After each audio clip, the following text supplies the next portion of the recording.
সম্মানিত দিনী ভাই ও বোন, সূরা ইখলাস কখন কতবার পাঠ করলে কি হয় জানলে অবাক হয়ে যাবেন, আশ্চর্য হয়ে যাবেন।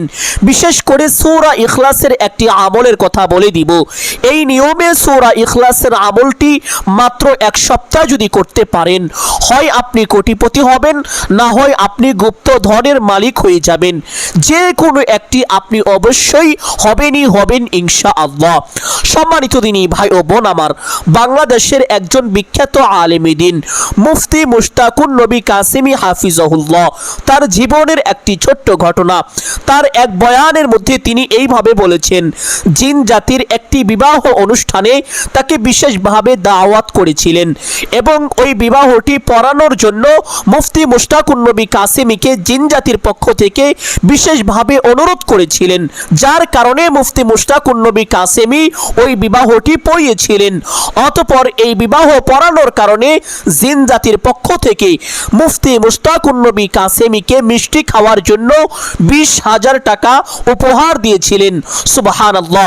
মুফতি মুশতাকুন নবী কাসেমী বলেন, আমি যদি আরো কিছু চাইতাম তাহলে তারা তাও আমাকে দিয়ে দিত। মুফতি মুশতাকুন নবী কাসেমী বলেন, এটা সম্ভব হয়েছে শুধুমাত্র সূরা ইখলাসের আমলের বরকতে। তিনি বলেন, আমি সব সময় সূরা ইখলাস পাঠ করি। সুবহানাল্লাহ।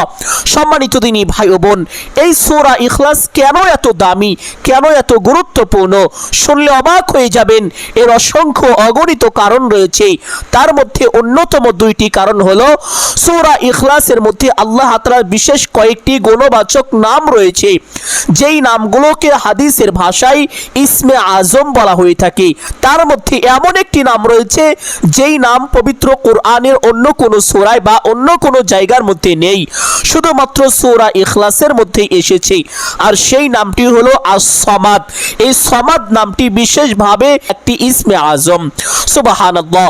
নবীজি সাল্লাল্লাহু আলাইহি ওয়াসাল্লাম পবিত্র হাদিসের মধ্যে ইরশাদ করেছেন, আমি ওই সত্তার শপথ করে বলছি, যেই ব্যক্তি ইসমে আজমের মাধ্যমে আল্লাহ তাআলার কাছে কোনো কিছু চাইবে, আল্লাহ তাআলা অবশ্যই তার চাওয়াকে পূরণ করবেন, তাকে কখনোই খালি হাতে ফিরিয়ে দিবেন না। যেই ব্যক্তি ইসমে আজমের মাধ্যমে আল্লাহকে স্মরণ করবেন, আল্লাহকে ডাকবেন, আল্লাহ তাআলা অবশ্যই তার ডাকে সাড়া দিবেন। সুবহানাল্লাহ। সম্মানিত দিনী ভাই বোন, আরেকটি গুরুত্বপূর্ণ কারণ হলো, সূরা ইখলাসের মধ্যে মহান আল্লাহ তাআলা তার পবিত্র পরিচয় পর্যন্ত সুন্দরভাবে সুস্পষ্টভাবে তুলে ধরেছেন। সুবহানাল্লাহ। সম্মানিত দিনী ভাই বোন, পবিত্র হাদিসের মধ্যে এসেছে, আল্লাহ নবী সাল্লাল্লাহু আলাইহি ওয়াসাল্লাম বলেন, যে ব্যক্তি সূরা ইখলাস একবার পাঠ করে অথবা শোনে, আল্লাহ তাআলা তার আমলনামায় কমপক্ষে 10 পারা কোরআন তেলাওয়াতের সওয়াব দান করেন। যেই ব্যক্তি সূরা ইখলাস 2 বার পাঠ করে অথবা শোনে, আল্লাহ তাআলা তার আমলনামায় 20 পারা কোরআন তেলাওয়াতের সওয়াব দান করেন। যেই ব্যক্তি 3 বার পাঠ করে অথবা শোনে, আল্লাহ তাআলা তার আমলনামায় পূর্ণাঙ্গ একটি কোরআন খতম তেলাওয়াতের সওয়াব দান করেন। সুবহানাল্লাহ। শুধু তাই নয়, নবীজি সাল্লাল্লাহু আলাইহি ওয়াসাল্লাম আরেকটি হাদিসের মধ্যে ইরশাদ করেন, যেই ব্যক্তি সূরা ইখলাস মুহাব্বতের সাথে 10 বার তেলাওয়াত করে, আল্লাহ তাআলা ওই ব্যক্তির জন্য জান্নাতের ময়দানে একটি সুন্দর রাজপ্রাসাদ বিল্ডিং বাড়ি নির্মাণ করে দেন। সুবহানাল্লাহ। সম্মানিত দিনী ভাই ও বোন, সূরা ইখলাস কখন কতবার পাঠ করলে অভাব অনটন দূর হবে, ঋণ পরিশোধ হবে, বালা মুসিবত দূর হবে, আর্থিকভাবে সচ্ছলতা আসবে, এবং আপনি এক সপ্তাহ কিভাবে আমল করলে কোটিপতি হবেন, না হয় আপনি গুপ্ত ধনের মালিক হয়ে যাবেন, সেই বিশেষ আমলের কথা এখন আপনাদেরকে বলে দিব। সকলেই গভীর মনোযোগ দিয়ে শুনবেন ইনশাআল্লাহ।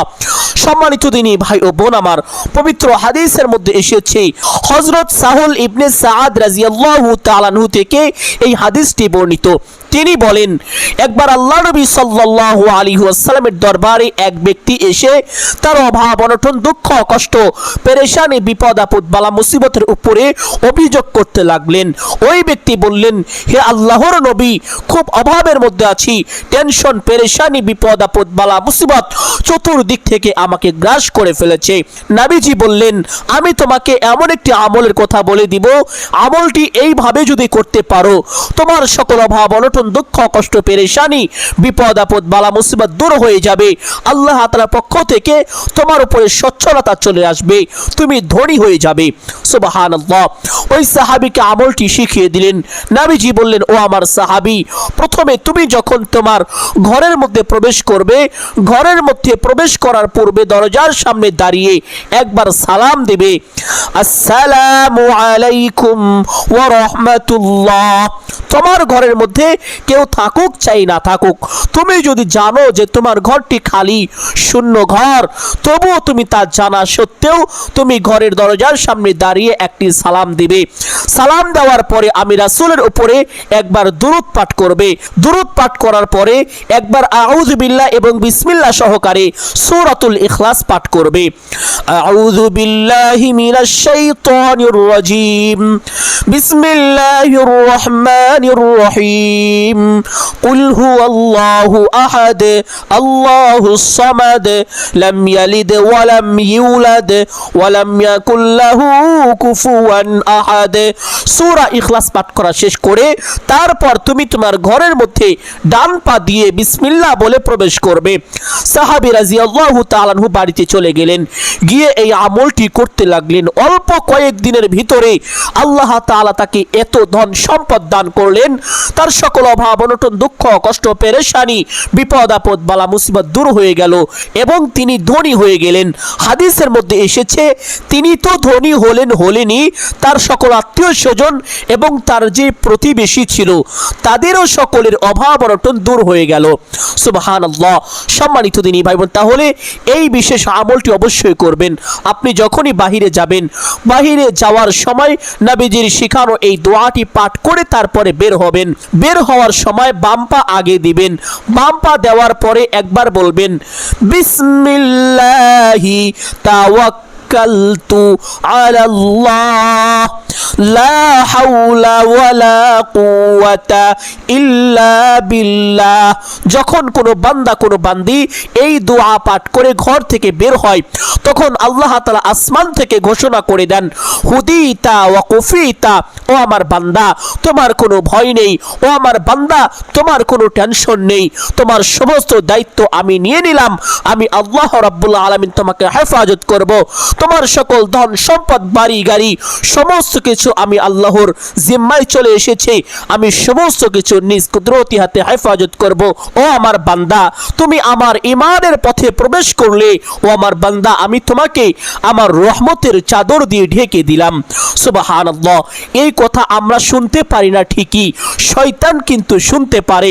শয়তান এই কথা শোনার সাথে সাথে ওই বাড়িওয়ালার বাড়ির মাটি তার গায়ের মধ্যে নিক্ষেপ করতে থাকে আর বলতে থাকে, হায় হায় আমি কিভাবে তার ক্ষতি করব যার দায়িত্ব স্বয়ং আল্লাহ তাআলা নিজ জিম্মায় নিয়ে নিল।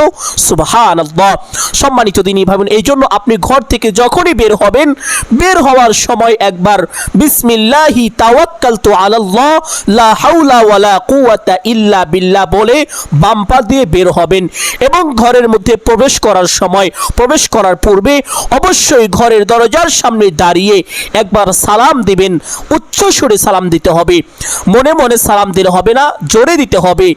আসসালামু আলাইকুম ওয়া রাহমাতুল্লাহি ওয়া বারাকাতু, এইভাবে পূর্ণাঙ্গ সালামটি দিতে হবে। অতঃপর একবার দুরূদ শরীফ পাঠ করবেন, সাল্লাল্লাহু আলাইহি ওয়াসাল্লাম।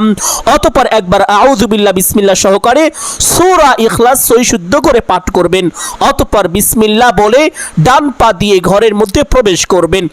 এইভাবে যদি মাত্র এক সপ্তাহ নিয়মিত এই আমলটি করতে পারেন, আমি কথা দিয়ে গেলাম এক সপ্তাহের মধ্যে হয় আপনি কোটিপতি হয়ে যাবেন, না হয় আপনি গুপ্তধনের মালিক হয়ে যাবেন। যদি এক সপ্তাহ সঠিক নিয়মে আমলটি করেন, এরপরেও যদি কোনো ফলাফল না আসে, তাহলে এক সপ্তাহ পরে এসে আমাকে যা ইচ্ছে আপনারা তাই বলবেন, আমি আপনাদেরকে কোনো কিছুই বলবো না। সম্মানিত দিনী ভাই বোন, আমি আশা করছি এইভাবে যদি এই আমলটি করতে পারেন, অবশ্যই আপনি উপকৃত হবেন। কেননা পবিত্র হাদিসের কথা কখনোই মিথ্যা হতে পারে না। পবিত্র হাদিসের মধ্যে নবীজি স্বয়ং নিজে এই আমল সম্পর্কে বর্ণনা করেছেন। সুবহানাল্লাহ। সম্মানিত দিনী ভাই ও বোন, আমি আশা করছি আজকের এই আমলটি আপনাদের সকলের জন্য অত্যন্ত গুরুত্বপূর্ণ এবং উপকারী ছিল। অতএব সকলকে বলবো সদকায়ে জারিয়ার উদ্দেশ্যে কমপক্ষে একটি হলেও শেয়ার করে দিবেন। যদি আলোচনাটি ভালো লেগে থাকে অবশ্যই ভিডিওতে একটি লাইক করবেন, কমেন্টে আমিন বলে দোয়ায় শরীক থাকবেন। যারা এই চ্যানেলের নতুন দর্শক রয়েছেন চেষ্টা করিবেন চ্যানেলটি সাবস্ক্রাইব করে রাখার জন্য। সকলের জন্য অন্তর থেকে দোয়া করি আল্লাহ তাআলা সকলকে ভালো রাখুন, সুস্থ রাখুন, জানে মালে কামায় রুজি ব্যবসা বাণিজ্যে প্রচুর পরিমাণ উন্নতি ও বরকত দান করুন। সকলেই বলি আমিন সুম্মা আমিন। আসসালামু আলাইকুম ওয়া রাহমাতুল্লাহি ওয়া বারাকাতুহু।